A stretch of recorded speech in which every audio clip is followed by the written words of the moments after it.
Today we have a questionologist with us to help us understand and think about and ask better questions. Right here on episode 141 of the Remarkable Leadership Podcast. Let's go.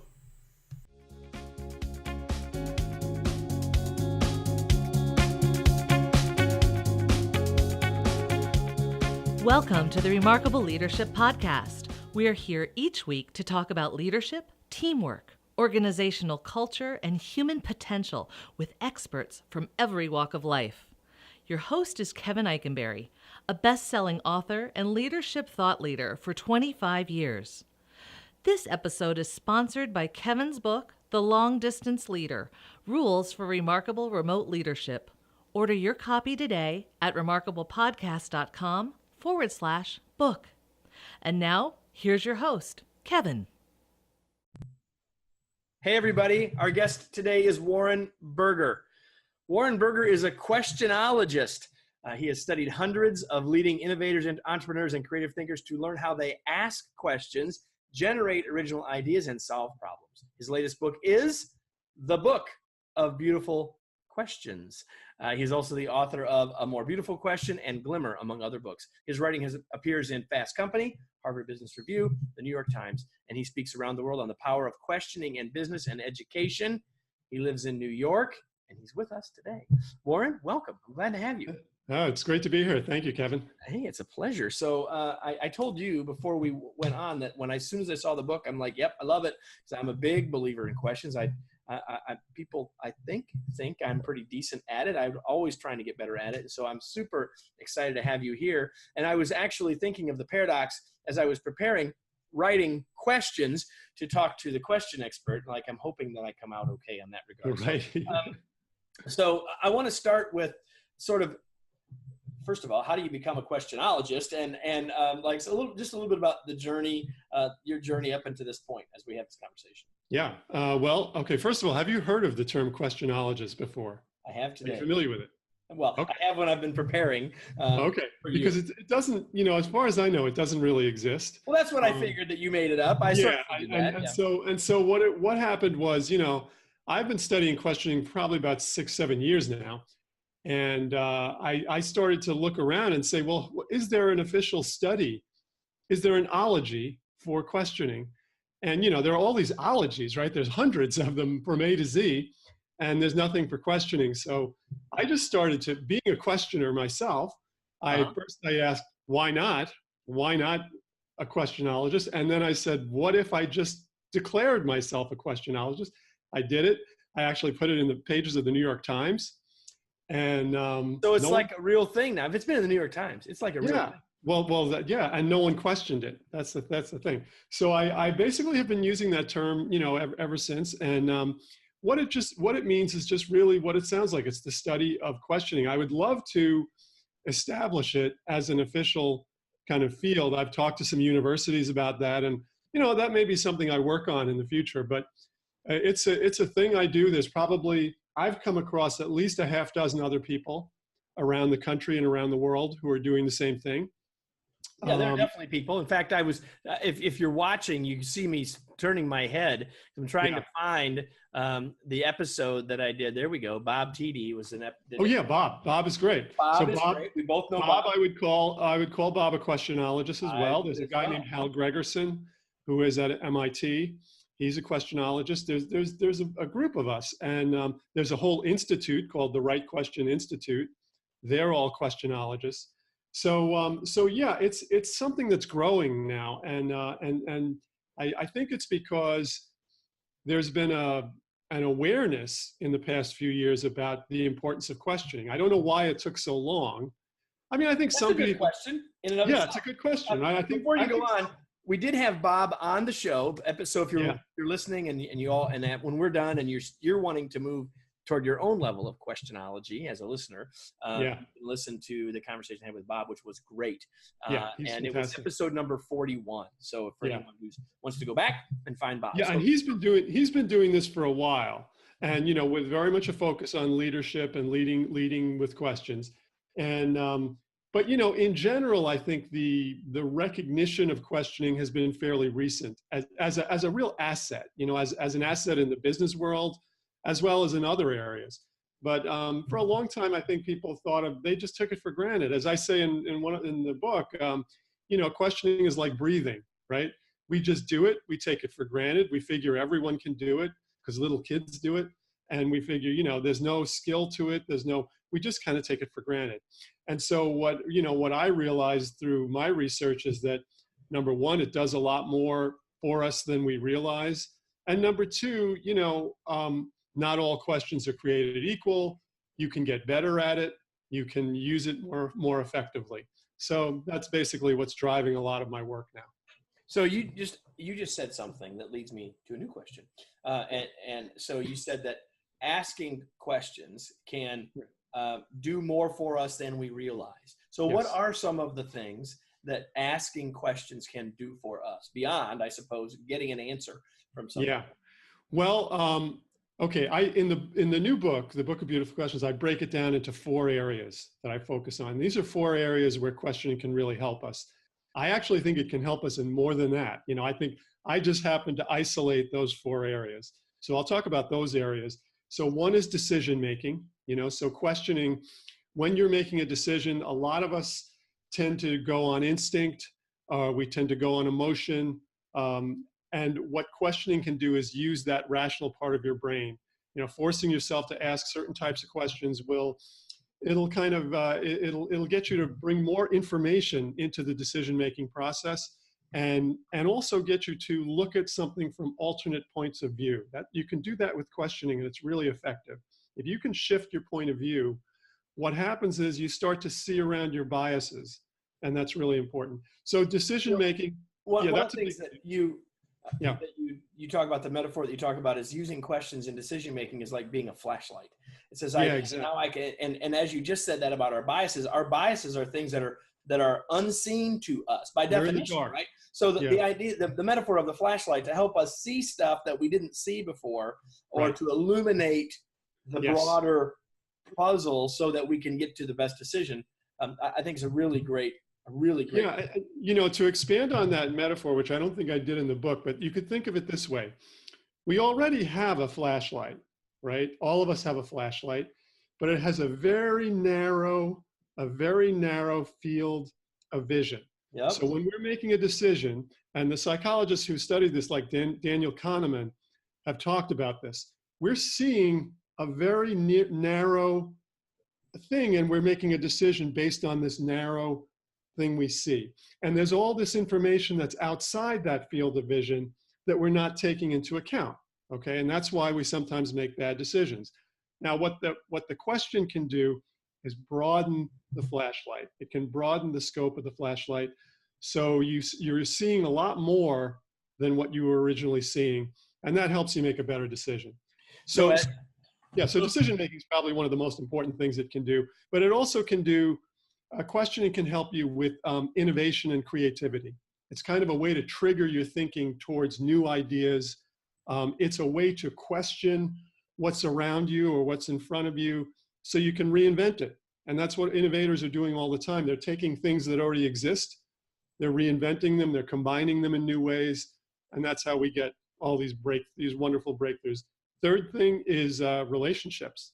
Questioning, this is something I didn't appreciate. I always thought about, I used to focus on the questions we ask ourselves as we're trying to think more, make better decisions, innovate. But then in this book, I talk a lot about the questions you ask other people in order to build a relationship or to be a better leader. So that's a big, big area. And then the relationship one leads into the 4th area of the book, which is leadership. And you need to have those relationship building questions. You also need to have the kind of questions you ask yourself. And that'll help you make better decisions. So, there's a whole idea that questioning and leadership go well together. They're really, one helps the other. I agree 100%. And everybody, by the way, when we first connected on this call, before I hit the record button, the very first question that the master questionologist asked me was, so you want to focus mostly on the leadership part, right? That was the very first question. I said, well, maybe, but not entirely. So certainly a podcast called The Remarkable Leadership Podcast. We might That's right. But I think that one of the reasons why I was so drawn to the book before I even opened it, and as I shared with you earlier, is that I believe that we cannot be a great leader without being a great question asker. For the other three reasons, deciding, creating, and connecting, but also because that's how we're going to be able to coach, and that's how we're going to, and there's just on and on, how we're going to engage our folks, and 100 other things, so we can have a long and wonderful conversation. You have really, in your first answer, you've sort of laid the groundwork for most of the other questions that I had. But before we dive into those, the book is titled The Book of Beautiful Questions. I am talking to Warren Berger. But Warren, it seems it begs the first question that I haven't asked yet, which is, how do you define a beautiful question? Okay, so that definition has gone through several revisions since I've been working on it. But I started, first of all, with beautiful questions. The history of that is, I was originally thinking about stupid questions, believe it or not. I was using the term stupid questions. And it was because this brilliant designer, innovator guy that I know named Bruce Mao used to talk about how if only people were willing to ask stupid questions, they could solve a lot of problems. And so I loved that idea. You know, his thing was, be the person who's willing to ask the question that no one else is willing to ask. Why are we doing this? Or, you know, why haven't we changed this thing we've been doing the last 15 years? So I originally started with the concept of stupid questions. Then I came upon a quote in a poem by E.E. Cummings. And the line in the poem was, always the beautiful answer who asks a more beautiful question. I loved that line. And I thought, you know, if I could just take the end off that line, a more beautiful question, that just sounds like a book title. I love it. In fact, I said to my wife, you know, I have the title for the book. And she said, okay, now all you have to do is write the book. And it was those of us like you and I who have written multiple books, we know that title is, that sounds like is really, really important. But it is so important. Yeah. And you know, it just, now what I had to do then is, since I was going to go with this concept of the beautiful question, I had to define, what do I mean by a beautiful question? Because you knew people like me were going to ask you, right? Yeah, and there's so many directions you can go in. I mean, and I didn't want to get into like philosophy or spirituality. You know, those are beautiful questions that you might be asking in those realms. But I defined for my purposes a beautiful question as a question that is ambitious, actionable, right? You can actually maybe act on it or do something about it, and that has the potential to bring about change. That could just be a matter of changing someone's perspective, changing the way you see something or the way someone else sees something. Or it could be a bigger change. It could be, you know, a question that might change your organization, a question that might change the world. You know, the kind of questions Steve Jobs used to ask changed the world. So, so to me, that was how I defined a beautiful question. And I now that I'm in the realm away from innovation, that definition worked really well in the innovation space. Now that I've broadened it out a little bit, I still think it's about questions that are trying to shift something. They're trying to shift people's thinking, or maybe your own thinking. That's the most important thing. You're going for questions that are about seeing things in a new way. And so the thing that you haven't said that I think is completely in alignment, I'm not trying to change your answer. I'm just trying to add my thought to it, and maybe a connection for folks who are listening to me for the 12th or 15th or 140th time is the connection to learning, right? So the idea of shifting thinking or creating learning, shining that flashlight in a new place, to me, and so I love ambitious and I love actionable, right? So the idea that it's got to be big and we got to be able to do something, or it prompts us, and that's shift idea. That's what separates it. Yeah, to me, that's what separates it a little bit from philosophy, right? Where you might be in a philosophical conversation, you might be debating big questions, but you're not really going to do anything about it. These are just philosophical discussions, right? Right. So in the world of business, you know, you don't want to be having philosophical conversations. You want to be having more conversations that lead to something concrete, to some kind of a change or a result, or, you know, that are going towards an objective. So that's where actionable comes in. I really believe that questions should be thought of as actionable. And this is one of the big misconceptions people have about questioning. They do think it's philosophical. So they think if you start asking a lot of questions in the business world, all you're going to do is go around in circles and you're not going to really get anywhere. And people worry about that. They worry that it's going to paralyze the organization, that it's going to just slow everything down. So they almost see it, questioning, as the antithesis of action. Yeah, and interestingly enough, to your point, everyone listening, if I were to ask, and I've done this with groups 100 times, like, tell me what are the things that make meetings awful, right? Or think about your worst meeting and describe it to me. And that's one of the things. It isn't because of the questions, but it is often like we talk, we don't do anything. We don't make any progress. So The thing is that we as a leader or as a facilitator of the conversation, the question can't stop with the conversation. It has to go to the change. What are we going to do? And that was one of the reasons why I'd said I've talked about in both books, the idea that questions can be propulsive if you ask the right kinds of questions. So just a simple example, and I talk about this a lot. If you think of a cycle of questioning that starts with why, proceeds to what if, and ends up at how. Think about that cycle. Why, what if, how. A lot of innovations went through that cycle of questioning. If you trace back and you look at the origins of Airbnb or the microwave oven or whatever, you find it starts with someone asking why. Why hasn't someone done this? Why do we still have to go jump through hoops to do that? Why hasn't someone combined X with Y? It's always that why, right? Mm-hmm. And then the person says, well, what if I tried this? Or what if I, okay, I understand why the problem exists, but what if I tried this solution? And then the last thing they're trying to figure out is how do I make this work? How do I make it affordable? How do I get it out there? So that's what I mean by actionable questions. That's an example of how questions can push you forward if you're asking the right kind of questions. Now, if you just kept asking why, and you didn't ever get to the other kind of questions, well, then you're a 3-year-old. Exactly. That would be sort of paralyzing, or you would go around in circles. But the idea is to get to the point where you're using questioning in a way that you're not getting paralyzed. You're actually figuring out, okay, what's the next question? What's the question we should be working on right now? Which points to the idea of what I call the accountable question, which is, what are we going to do? What can I do, right? Yeah. So it's why can be paralyzing, in part because we're like focusing outward. And when we get to this place of how, when we get to this place of what am I going to do? What part of this belongs to me? Now we're saying, okay, let's step forward. Let's do something. Let's move forward. Right.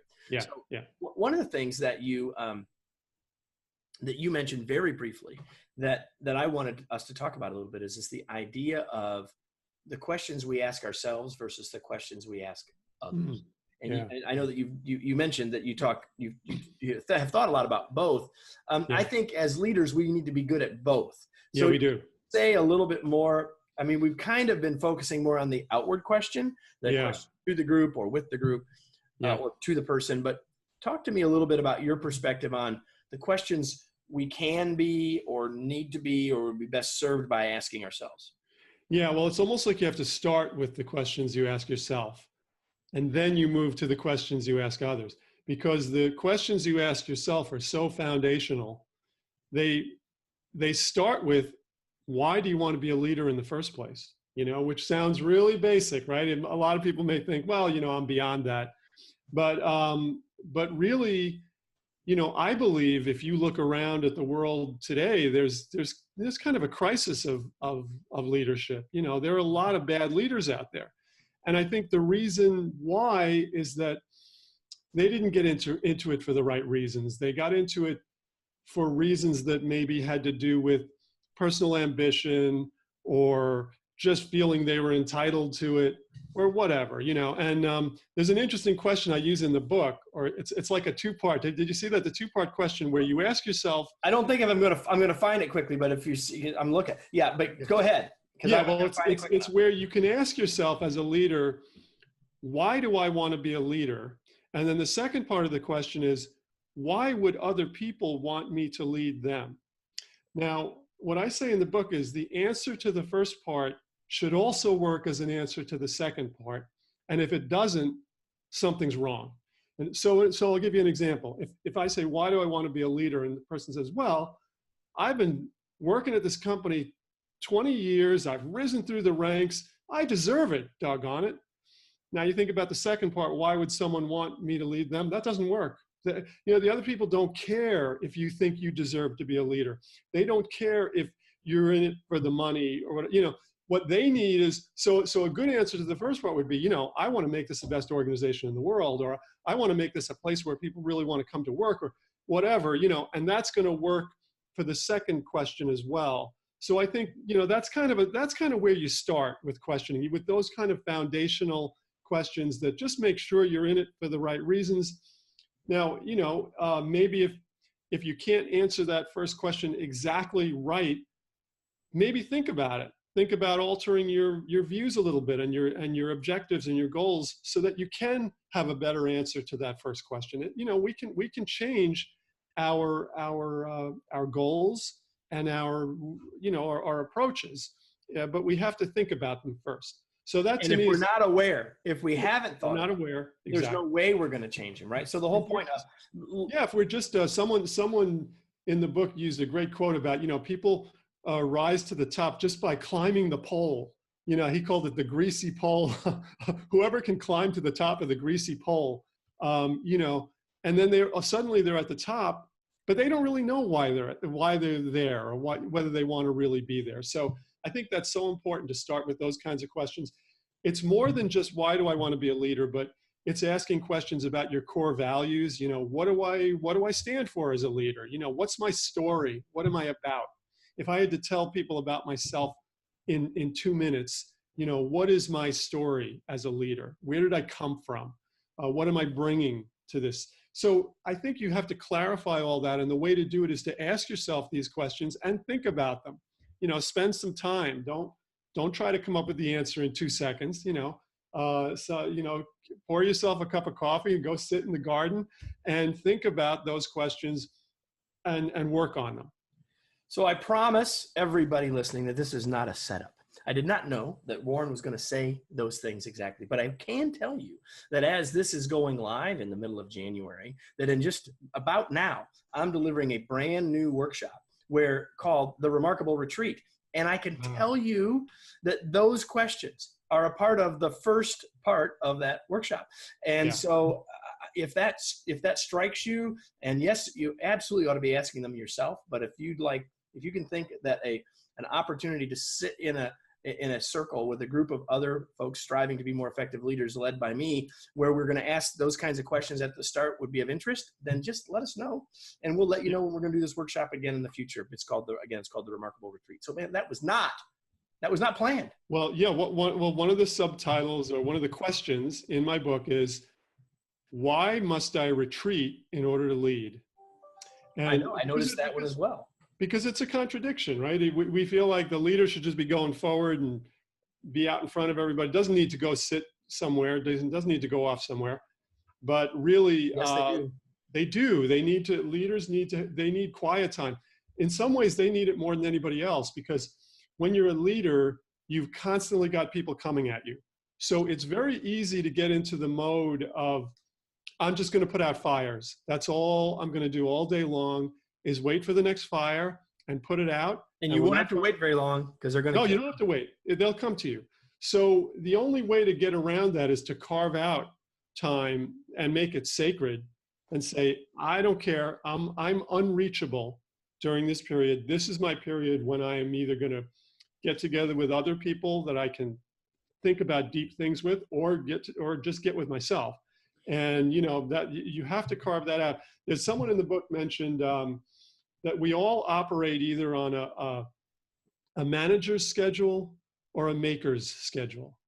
A manager's schedule consists of just appointments that are just one after another in half-hour or 1-hour blocks, and all you're doing is responding to stuff that's going on. You're responding to things that are coming at you. You're trying to put out fires. You're trying to solve problems. That's what a manager does. And but a maker's schedule involves creating blocks of time on your schedule that are not about solving problems. They're just time where you work on something. Okay, you work on something. You don't solve, you're not responding, you're creating. Important, not urgent, right? Yeah, exactly. So I think what we, obviously when you're a leader, you have to be on a manager's schedule much of the time. You have to solve problems, but you have to adopt a little bit of that maker schedule, that where you're going to create a block of time where you can really think, really be creative, and, really look at the bigger picture. I agree 100%. I have about 500 more questions I would like to ask you. Now, I understand, now I've not counted them, but the new book, the Book of Beautiful Questions, apparently, according to your publisher, has 400 questions in it. Yeah, 400. I have not counted them, but I can tell you that I've read enough of it to know that number doesn't surprise me, and I'm very believable. Well, I put them all in, I ended up having to count them because I put them all in an index at the back of the book. So what I did at the back of the book is, instead of having an index where you look up names or facts, the index is all the questions in the book. And so there's 400 and something of them. And, it's pretty incredible. I mean, I wouldn't say all 400 are beautiful questions, but I would say a lot of them are. A lot of them are questions that when you see it, they're going to make you think, oh, that's interesting. That's an interesting question. So it just shows you there's a lot of great questions out there. And one of the things in the book is, I don't even, I feel like you can use the questions in this book in your life, and you can use them almost as a recipe for doing things, right? But I also feel it's just as important to be creating your own questions. And what I hope the book does is just give you almost like a starter package of questions. But then if, as a good questioner, you're going to develop your own beautiful questions that fit your situation, whatever your situation is. Which leads to a question of how do I, and it's one of them that I actually wrote, because I haven't talked about very many of them that I actually wrote. We've just been having this conversation. Yeah. How do I become, or how does a listener become a better question creator and asker, which is exactly the point you were just making. So how do we do that? I think we do it first by appreciating the importance of questioning and taking time for it. Okay, because it's not something we think about. You and I were talking earlier, and I said that, questioning is like breathing, like people, they don't appreciate that there's a skill to it, or that they should spend time on it. So you start by appreciating the value of it, saying, okay, this thing's important. It leads to innovation. It leads to better relationships with other people. It's going to make me a better leader. So I'm going to spend some time thinking about the questions I ask and working on them. From there, we all kind of have a skill for questioning, right? I mean, it was in us as kids. So all you got to do is let yourself do it. Follow your curiosity. That's really important with questioning. Pay attention to things that you find interesting. Look for things that don't make sense, in your organization. Look for things that don't quite add up. In your own work style, look for things that might be not working as well as they could be, right? And then be willing to ask questions about it. Be willing to ask why. Why isn't it working? Why am I doing it that way in the first place? Let's go back and trace what's the origin of this process we're using. Maybe it made sense 5 years ago and it doesn't make sense now. So you just get into the habit of asking these kinds of questions, get into the habit of staying with a question. That's something a lot of us don't do. We think about a question for a minute.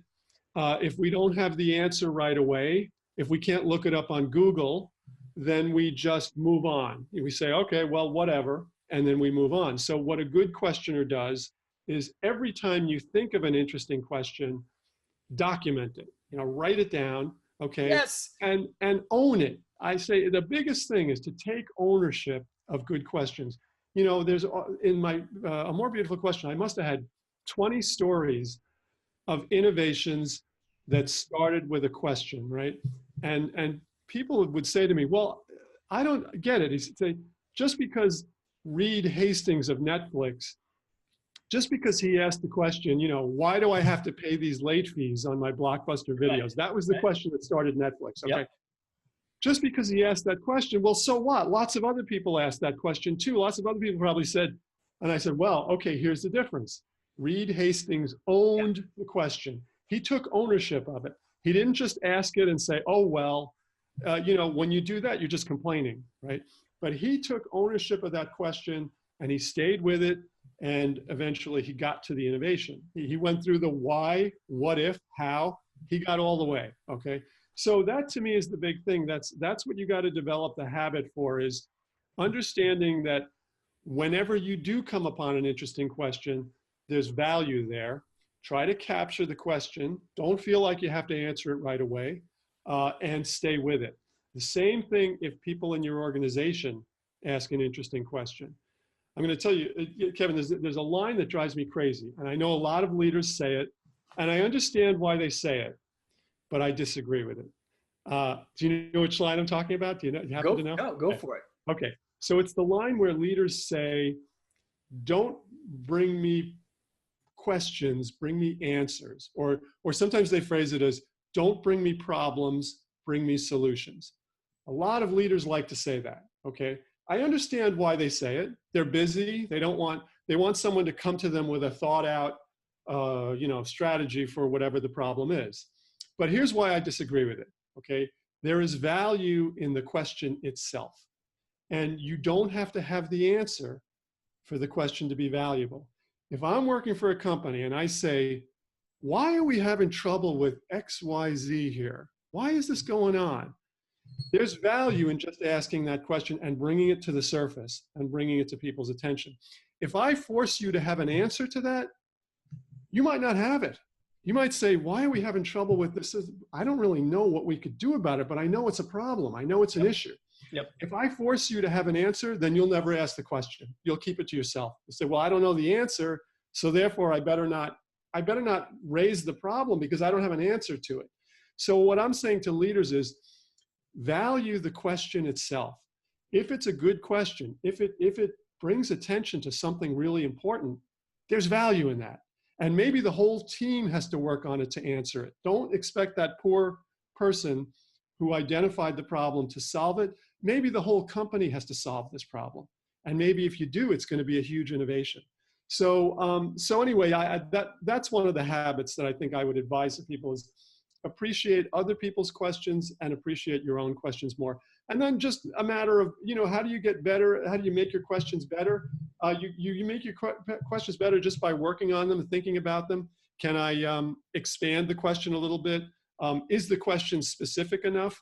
Maybe I need to make it more, I'm asking something about, our overall performance when I really should be zeroing the question in on one aspect of our performance. So there's all kinds of ways you can make a question better, but you have to start by being willing to work on it.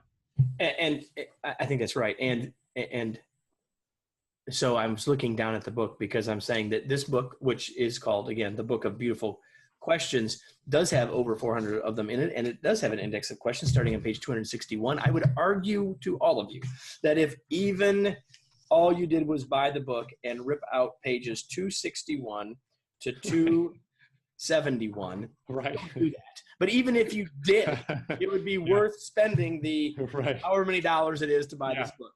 This is a book that you all ought to, if you've been with us for this time, you should now be convinced that Warren's got something to say that is useful and valuable for you. And so I'm strongly going to encourage you to get a copy. If you're watching, you can see my copy already has some posters. That's always a good sign. I love it when people have those little tags in a book. It's a good sign, isn't it? As an author, I love when I see that. So I've got just a couple more questions for you, Warren. One is, so when you're not asking questions, thinking about questions, collecting questions, what do you do for fun? Oh, what do I do for fun? I love movies. I love plays. I just saw a great play on Broadway called The Ferryman. I love the arts. So I love museums, plays, movies. That's kind of my thing. Even television, I'm a big fan of the new era of quality television with all these amazing miniseries and series on. So I probably spend way too much time doing that kind of stuff. And then I like hiking. I like hiking in the woods. That's kind of a good way to think about questions. And retreat, right? To your point earlier. Absolutely. We got it. Absolutely right. To think about the questions, to answer the questions that you've asked yourself, right? Yeah, exactly. You need the time and I'm a big believer in getting away and retreats. I go to work almost every day in an office for about 4 hours. This is the maker schedule. I blocked off 4 hours. I have no Wi-Fi. I have no telephone. I have nothing. You can't get at me. I'm gone when I go in there. So it's that I believe we need to do that stuff. And I especially believe in this age we're living in right now, if you don't do that, you're never going to create anything. You're going to be just distracted endlessly. And here's the thing, that won't happen unless you do it intentionally. Well, you have to block off the time. You can't even do it on the airplane anymore because they got Wi-Fi there now. And No, just wait. It'll be free before long. It's just my existence. And it's amazing to me. I don't know if you've had this, but I love social media. I love the internet. I love all that stuff. But boy, it can work against your creativity because it is an endless distraction. There's no question. Everyone who's listening, if you don't agree with that, you're lying to yourself. So, and here's the thing, I know you have the internet because you're watching it or listening to the podcast. So next question, what are you reading or what have you read recently? I know you went and found it because I told you I was going to ask you. Yes. So I always am reading usually fiction and nonfiction at the same time. So the fiction I'm reading, there's a book called There, There by an author named Tommy Orange, just like the color orange. And he's a Native American author. It's his first book. And it's a fantastic book about the Native American community in modern day Oakland and just what's going on there. It's really, really interesting. It's getting a lot of buzz. I think it's going to end up winning a lot of awards. And then I'm also reading the short stories of John Cheever. I just happened to pick it up. I mean, he's an old classic. He was writing back in the days of Mad Men, the 60s. And it's a wonderful set of stories. I recommend John Cheever very highly. And then the other book I picked up recently, now this is in the nonfiction area, is this book. It's called Wisdom at Work. By Chip Conley. By Chip Conley. I like it a lot. Who was on our show in October. Episode, for all you listening, episode number 122, Wisdom at Work by Chip Conley. Yep. Well, he's great. And I think he's onto something here, which is the idea that, there is a value in the elder, the wisdom of elders. He's talking about how in the tech world, especially where he was, we just worship young people and young ideas and new ideas and fresh thinking. And there's a reason for that. It makes sense on one level. But what we've done is we've gone way too far and we are not appreciating the value of experience, the value of someone who's lived a very well-rounded life and knows a lot of stuff. And so his whole idea is, there should be some way for companies to take advantage of both and bring both together, both new thinking and the wisdom of people who have lots and lots of experience. Makes sense to me, especially now that I'm in that. With the color of my hair, it's pretty clear where I come on in that. I remember when I was the young person. It isn't that way anymore. So, and now the last question I have for you, and the one you've been wanting me to ask all along is, where can we learn more about your work and the book, etc.? Yeah, so I have created a website that's called A More Beautiful Question. So it is, you just type in those three words together, amorebeautifulquestion.com. And so what's going on there is it's not just about my books or, you can find out about my books there, but it's really, to me, it's a website on questioning. So if you're interested in this subject, it will have ideas, it'll have articles on how to do this, how to do that, how to, the 8 questions you should ask yourself to find out your passion in life, whatever. So it'll have tons of little articles like that. It's got things like a quiz to see what kind of questioner you are, or, this is my favorite part. I have a growing list of songs that have questions in the title. Nice. Like who wrote the Book of Love, or when will I be loved, or, Queen, can anybody find me somebody to love? So, I just went and I thought about all the questions, and then people started sharing titles with me. And now we're like beyond 60, 70 titles of songs that have a question for the title. So there's all kinds of fun stuff like that on there that's just all question related. And, you can go on there and just bounce around and check out lots of stuff. So all of you have the opportunity to become budding questionologists. Yeah. And you've gotten your first lesson. You've gotten your first inspiration today. Second one is to go back and listen to Bob Tiede, episode number 41. But now I have a question for all of you before we go. And that is, now what? What are you going to do? What action are you going to take? Are you going to spend some time in retreat thinking about questions? Are you going to go buy a copy of this book? Are you going to spend more time owning a question that you've asked yourself recently? Are you going to think about how you can make your questions more propulsive? Are you going to think about the questioning cycle of why, what if, or how? What are you going to do? Because if you don't take some action from our time together, then it will be of much less value. Much like then just philosophically asking questions is of less value than taking action. So Warren, thank you for joining us today, and for spending some time getting us to think about the power of and the beauty of questions. I really appreciate it. Thank you, and thank you for asking such great questions. It was my pleasure. And so everybody, I do this every week. It's not always with a question, with a certified questionologist, but it's with an amateur questionologist. And every week we're right here talking about leadership, talking to smart people who have got great ideas for us to consider to help us become the leaders we were born to be. It's the Remarkable Leadership Podcast. Every week we're right here. Thanks, everybody. We'll talk to you soon.